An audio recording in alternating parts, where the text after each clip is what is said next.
Welcome. This episode of My VA Disability News. Hey, we're just reporting some news today. A VA spending bill just made it across the final hurdle in the Senate, right? And this is a report from Stars and Stripes. We're just going to talk about the article. I mean, again, this spending bill gets over the final hurdle in the Senate. And in this spending bill, there's some significant things for veterans that we just want you to be aware of going forward, right? Some major changes that are going to affect veterans going into the future, all right? And the first sentence of this article reads, the Senate on Friday night, today this is August 4th while we're doing this, so Friday night was 2 nights ago, August 2nd, 2025. The Senate on Friday night adopted a $455 billion spending bill for the Department of Veterans Affairs that invests in recruiting clinicians at hospitals, provides a large increase to the Toxic Exposures Fund, and sets minimum funding levels for rural health care and other critical medical programs. Rural is a tough one for me, so, enjoy yourself laughing at that one. Rural. That's tough, dog, rural. All right, so the three kind of issues that we're going to discuss a little further are that increase to toxic exposure funding, that more funding for rural veterans, and women's health as well. And then also the cannabis recommendation. Come on now, hey, you heard me right. Cannabis, not the LL Cool J first round knockout cannabis, not that one. Cannabis was nice though. Buckingham Palace and all, they was doing his thing. Cannabis like marijuana though, that's what we're talking about. Why is this important? Again, because these funding bills on the national level, man, they set the tone for what's about to happen for us as veterans, right? Early on in my life, I was not aware of funding bills and budgets and things like that.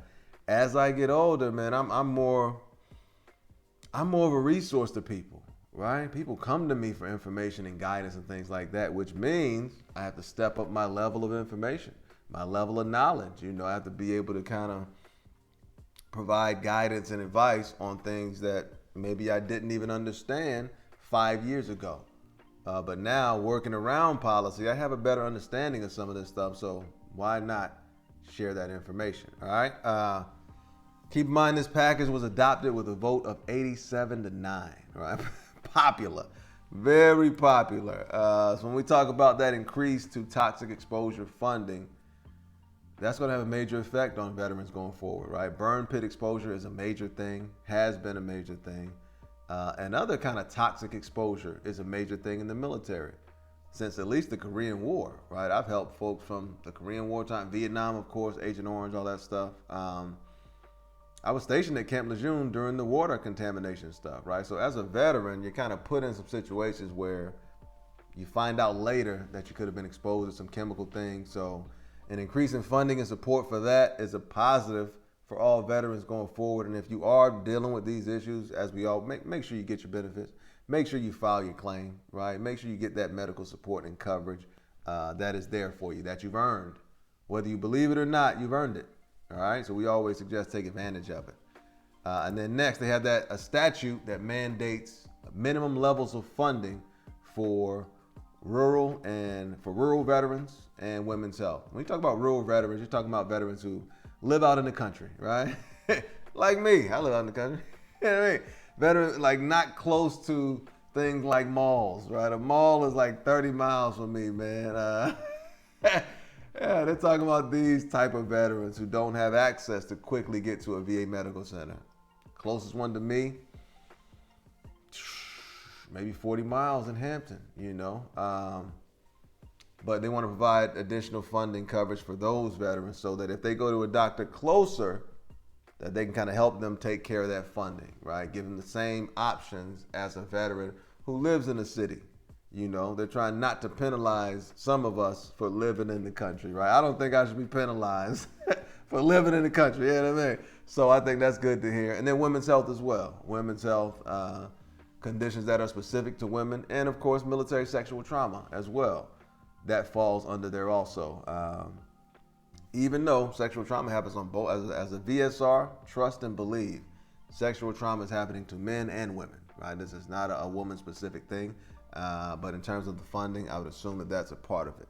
So it seems like when they put the statute in place to mandate funding for certain groups, they're trying to protect these groups going into the future, making sure that they have funding streams 10 years from now, 20 years from now, 30 years from now for these specific demographics, right? And then lastly, the cannabis recommendation. VA doctors are allowed for the first time to recommend medical marijuana in states where cannabis is legal. Come on now, hey. I don't know what your stance is, right? Hey. I'm not sure what your stance is. I am not anti, you know what I mean? So I thought that was very interesting to see that, like, oh, wow, because states are legalizing it now. So the VA to get involved, I think it's a positive to allow veterans to have kind of alternative options. You know, when you talk about any of that kind of medical stuff, you know, there's, I guess, a risk associated with it. But for this one, cannabis, marijuana, however you want to term it, it's very popular. You know what I mean?